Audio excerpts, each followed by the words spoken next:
Shalom and welcome to Jerusalem Studio. Well, the primary Mideastern focus this week has been on the White House visit by Damascus de-facto ruler Ahmad a-Shar'a, being part of the effort to start a new chapter in the Syria saga. There have also been other developments relevant to regional policy evident in the Trump administration's efforts. The Turkish Foreign Minister met with Secretary of State Marco Rubio. The Saudi Crown Prince is on his way to Washington, and Envoy Kushner was in Jerusalem again for discussions on the future of Gaza with Prime Minister Netanyahu. What could be the general strategic contour emerging from these simultaneous developments? Joining us for the analysis include, all the way from Washington, D.C., Mr. Marshall Billingsley, formerly an Assistant Secretary for Terrorist Financing at the U.S. Treasury, as well as an Assistant Secretary General of NATO and a former Special Presidential Envoy for Arms Control at U.S. State Department. It's great to see you, sir. Great to be with you. And not to get into trouble, also a senior fellow at the Hudson Institute. We'll move on to Ambassador Dani Ayalon, who joins us from elsewhere here in Israel, formerly Israel's ambassador to the United States, as well as Israel's Deputy Minister of Foreign Affairs, co-host of TV7's very own Middle East Review. It's great to see you, Dani. Pleasure to be with you as always, Jonathan. Pleasure to have you both with us. And also Mr. Amir Oren, of course, our TV7 editor-at-large. And Amir, naturally, there are plenty of issues that the United States is currently engaged in, not only in the Middle East, beyond that, but everything is interconnected and has impact on the broader challenges within the geostrategic landscape.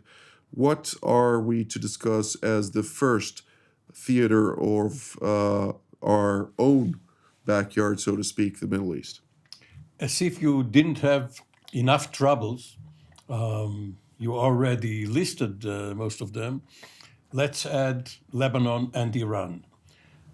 In Lebanon, yesterday, the Secretary General of Hezbollah, Naim Qassem, who is obviously operating under the shadow of his deceased predecessor, Hassan Nasrallah, threatened that Hezbollah will not tolerate much longer the Israeli strikes against Hezbollah's efforts to rehabilitate its forces.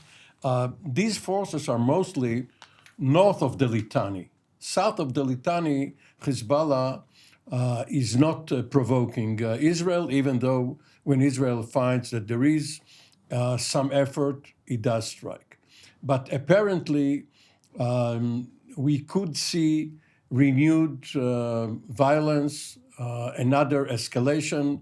In a couple of weeks, we will mark the anniversary of the ceasefire, but the fuse may be lit there. And in Iran, of course, we see reports of new sites which the Iranians may have developed following the June war.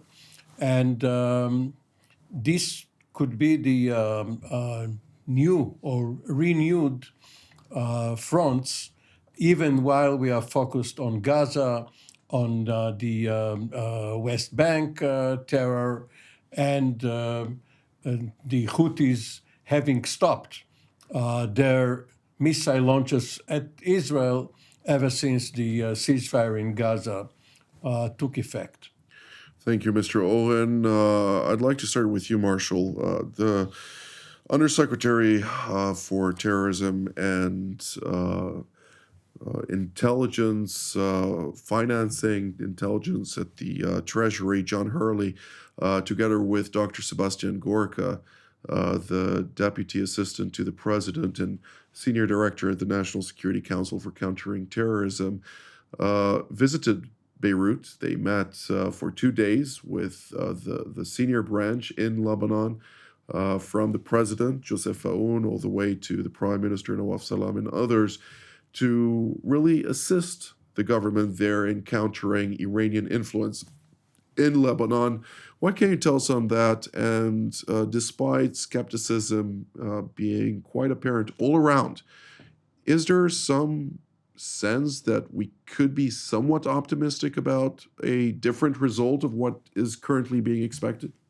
No, I don't think so. I don't think there's really a lot of grounds for optimism. Otherwise, that trip would not need, should not have needed to have happened.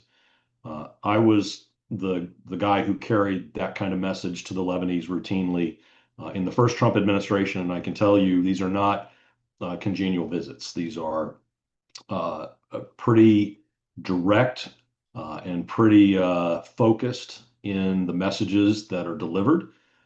And it's clear that the tandem of two of the most senior Trump administration officials, the Undersecretary of Treasury and the senior director and deputy assistant to the president for counterterrorism, Sebastian Gorka, were there to make crystal clear to Aoun that disarmament must proceed, that further delays are unacceptable, that additional military action can be expected if that doesn't happen, and that a full reform of the Lebanese banking sector, which, to his credit, the new central bank governor in Lebanon is attempting to achieve, but that the United States expects to see that happen and expects to see consolidation in the banking sector and elimination of Hezbollah from the remaining Lebanese banks.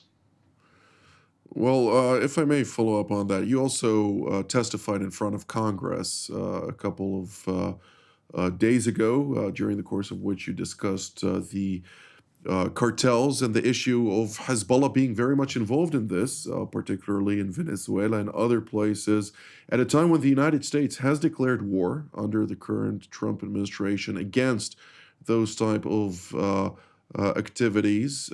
Can we expect the United States to take a proactive role, including in the Middle East, as part of that broader operational proceedings that have been quite devastating to the cartels, particularly in Venezuela? One of the main points of my testimony was to highlight two things that have been minimally observed.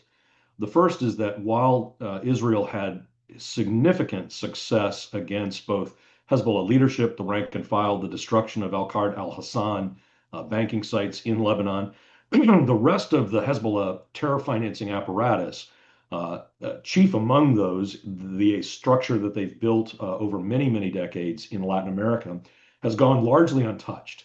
And as Hezbollah is now under enormous financial strain, not only have they been relocating fighters to Venezuela and other places, but the call has gone out to the Lebanese diaspora community to send money back.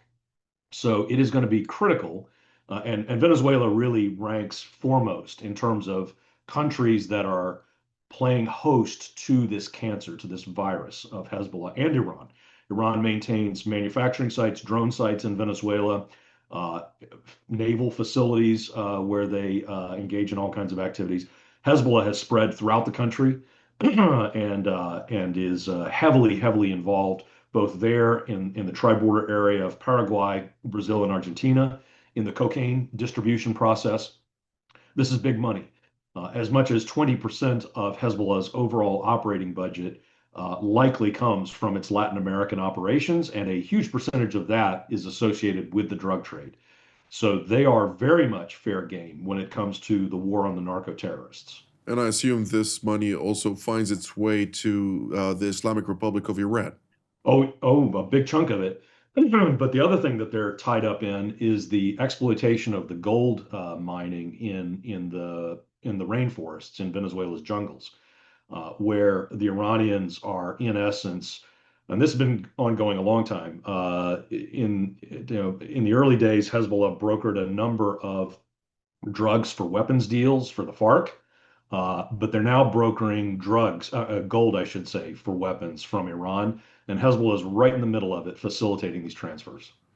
Indeed. Well, Ambassador Ayalon, I'd like to bring you into the conversation. Israel has been closely monitoring Hezbollah, naturally, has been very effective in the war against it, forcing it to capitulate when it, namely the Iranian proxy, agreed to cease fire on the 27th of November of last year. But nonetheless, now we do see an uptick in Israeli strikes against the Iranian efforts to help Hezbollah rehabilitate itself in southern Lebanon in breach of that ceasefire.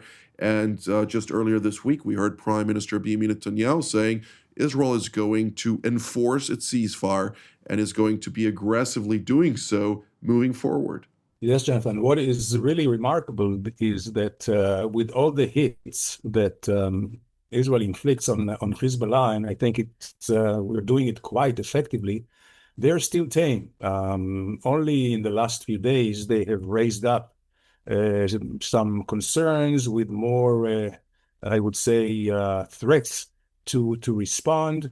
But at the end of the day, you see that they are still tamed by two factors. First of all, as has been discussed, they are capabilities. Their military capabilities are quite diminished, and whatever is left, they are trying to still preserve and keep it for any rainy day, and of course trying to replenish it as well. And secondly, their political and social status in Lebanon is not what used to be before the 7th of October. So I think these are two main constrictions that allow Israel this, I would say, free maneuverability in Lebanon. And this will continue because from Israel's point of view, the 7th of October made such a shift in policy whereby we do not wait anymore for our enemies to just get into a arms race, but we try to nip it in the bud. And to what degree or how closely is Israel coordinated with the United States in pushing forward America's foreign policy vis-a-vis Lebanon at a time when Israel obviously has vested interests in seeing Lebanon seize the reins once again of its own sovereignty after years of Iranian dominance in that country? Well, we've heard Marshall saying about the very strict and forward messaging that he gave to Lebanon in the first term of Trump. I'm not sure that this has changed much, except I think today the U.S., just like Israel, have much more leverage vis-a-vis Lebanon, and they do know that in order to have any chance to rehabilitate, to reconstruct a lot of the damages in Lebanon, Hezbollah must be tamed. Now, whether we will go all the way as prescribed by the ceasefire agreement of disarming Hezbollah, I mean, this is still a long way to go. But I think the goal is still there, and just by having this goal, this is an intimidation for Hezbollah and Iran and this Iranian militias that will continue to try shipping arms into Lebanon. We see that it's not just through Syria. The channels from Syria has been quite dried since Assad is gone, but they're trying other ways, whether through Sudan or Libya, the Mediterranean. So we have to be vigilant on the one hand, but secondly, we must ensure that in any political future arrangement in Tel Aviv, it will in Lebanon, it will be the Saudis who will call the shots, and not Qataris, and not Turkish, and certainly not Iranians. Well, unfortunately, we do see a regression of Saudi influence in Lebanon. The Turks have been gaining quite the robust dominance, both in the northern areas of Tripoli as well as in neighborhoods throughout Damascus. But let's redivert our attention to the next theater, the next country. We don't have much time for those, unfortunately, Mr. Oren. I know you would have wanted to add to the comments, but... Just one comment. Israelis were known as the masters of the surprise strike, 1956, 67, and Tebe. Then we were surprised, 73, and then October the 7th. Qatar was our last surprise strike. We must notify the United States in advance in order to give them time for consultations and perhaps restraint. Syria, let's move there. A meeting took place at the White House earlier this week, during the course of which we saw President Trump host the de facto leader of Damascus, but not in the warmth that some may have expected. Right. Maybe it was a meeting and a half if the Turkish Foreign Minister Hakan Fidan also took some small part in it. There was such a report. But yes, it was quite chilly. You could have seen by both the body language and even the setup of the Oval Office as if it was a lecture with President Trump sitting behind the resolute desk and the guests and the cabinet secretaries and the other officials sitting in rows like students. And the message coming out of this meeting is that Syria and especially a-Shar'a personally are on probation. Some of the sanctions have been lifted, others are yet to be lifted 6 months from now, if they meet all the criteria. So one may say that the very fact that for the first time a Syrian president was welcomed at the White House, and especially a former terrorist, someone who says, yes, I was 19 when I was with Al-Qaeda, just a youthful adventure. Nevertheless, President Trump knows that he cannot simply hug a-Shar'a, and we will see how this proceeds. No, he wasn't 19 during his Al-Qaeda years. He was 19 when 9/11 happened. This is what he which said. he was So, dancing in the yeah, streets, obviously, and happy with the rest of Syria's jihadis downtown Damascus. But Mr. Billingsley, I'd like to hear your take on this meeting. What are we to evaluate or dissect out of the various conversations that took place? I think that the observation regarding Fidan, who of course comes from the Turkish intelligence services and was clearly Jelani's handler, there's no accident that he happens to be in town on the margins of this meeting. We shall see. I think the reading of the meeting is exactly correct. It was not a warm meeting, nor should it have been. The United States has overriding strategic objectives in the region that necessitate dealing with this individual for now. It's probably to our advantage that he continue in the role that he's playing, provided that he follows through on a number of U.S. requirements. Clearly, the violence against the Druze community is unacceptable. Any decision to play ball with the Russians, to readmit them into the theater, unacceptable. Likewise for the Iranians. There's been some talk about the United States perhaps establishing a military facility or an air base in Syria, which is probably a very good idea to keep both Turkey and Israel somewhat at arm's length from one another.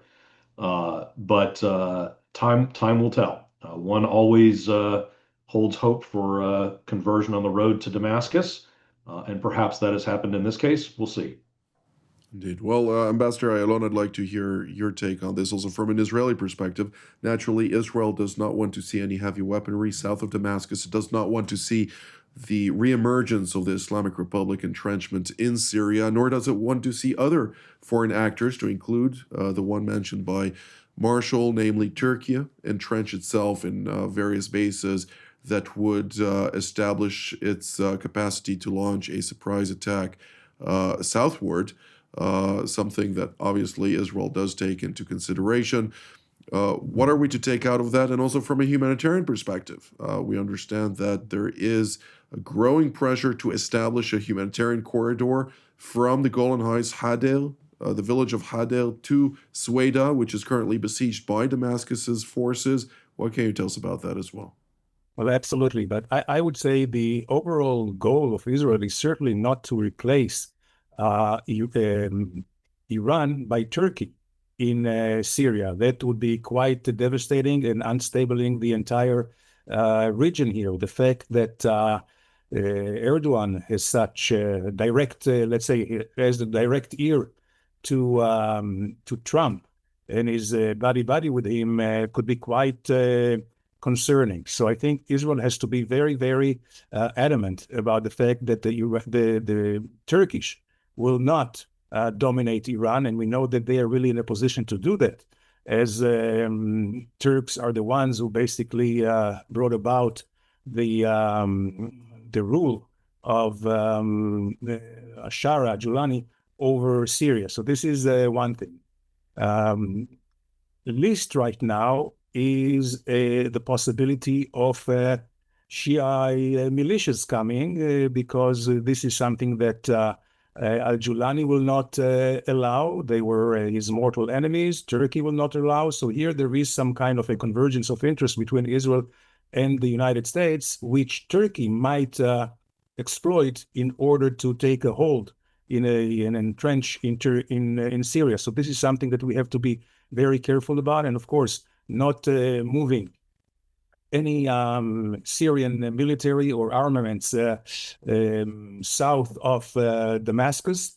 And when it comes to the Druze, we have here an important message, which is both strategically and also on humanitarian basis, is that the well-being of the Druze in Sweden should be guarded very well. And for that matter, the Israeli idea to have a corridor, humanitarian corridor between the Golan Heights, Khader, to Sweden is something that we should keep pressing. I know that this has been discussed between Israel and the administration, and this is something which also may serve the interest of the United States to stabilize the region. Otherwise, we may see, if we see ongoing attacks on Druze by whether it's Syrian or Syrian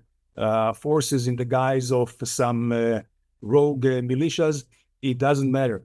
This has to be quiet, and for that matter, we need not only to keep this corridor open, but also to allow Israeli, I would say, presence in some sort, so of like kind of a rapid reaction force if needed to save lives there. Well, we don't have time to cover all of the topics that we wanted, but nonetheless, Mr. Billingsley, I'd like to refer to you, since from the Trump administration's perspective, it looks at the region from the prism of Iran as the main threat, and that's the threat reference to anything happening throughout this region. What can you tell us about that? We don't have many minutes left, but nonetheless, it is important to highlight this. Well, that's right. And objectively speaking, Iran is the main threat in the region. They pose a threat not just in the region, but outside of the region as well, as I've mentioned in Venezuela, for instance. And the administration is, I think, moving very steadily towards capitalizing upon the joint gains made against the Iranians and their terror apparatus. One should also not overlook the fact that the Iraqis are going to vote as we speak. While turnout seems to be fairly low, the decision as to who assumes the prime ministership in Iraq is very, very important to this overall equation. Whether they are more fully in the bag with the Iranians or more inclined to work with the United States to disarm the Shia militia, the Iranian-controlled militia, and integrate them into Iraqi structures or not. So watch Iraq as well. Absolutely. Of course, those Iranian militias as part of the Popular Mobilization Forces, or Hashd al-Sha'bi, an umbrella alliance of various militias, roughly 67 militias, out of which 46 are directly affiliated to Islamic Revolutionary Guards of the Islamic Republic of Iran. Ambassador Ayalon, from Israel's perspective, naturally, the Houthi issue is still very much alive. And that is something that Israel would like to see resolved. The United States does guarantee, or at least has been committed to guaranteeing freedom of navigation in the Red Sea and the strategic strait of Bab el-Mandeb. In a minute and a half, what can you tell us about that? Well, I think there should be a better integration in terms of really applying this request to Washington and indeed to other major marine powers, not just by Israel, Egypt is a main victim for the Houthis' operation, and so are many other countries in the region. So I think that we should use this hiatus now to make sure politically that the Houthis will not be able to act again. And one last thing is also pressure on Iran. The Houthis could not really operate without Iran. And last thing that we have not had time to discuss, of course, is Jordan. We must really make sure that Jordan doesn't fall prey to Iran and its proxies. Absolutely. Mr. Oren, closing statement. The emerging threat which Israel is now facing comes from the Sinai Desert, which is, of course, Egyptian territory. Now, Israel, of course, doesn't want too many military forces, Egyptian forces in the Sinai, but neither does it want too little power there, because the Bedouins and others are using the desert to launch drones at Israel, usually to smuggle arms, and this has become quite a burden.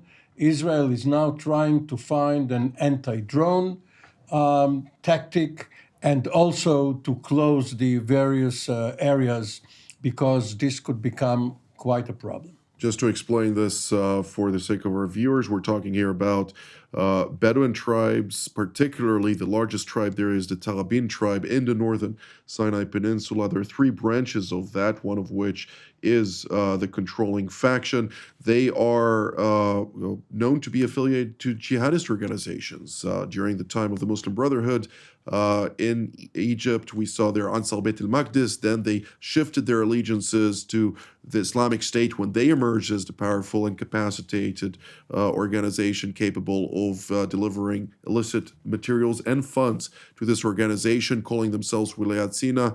And since then, they redirected their attention to the smuggling operations into the Gaza Strip in collaboration with various intelligence organizations that have acted in a malign fashion. But with that, unfortunately, we've run out of time to complete this whole dissertation. I'd like to thank Mr. Billingsley and Ambassador Ayalon for all of your insights.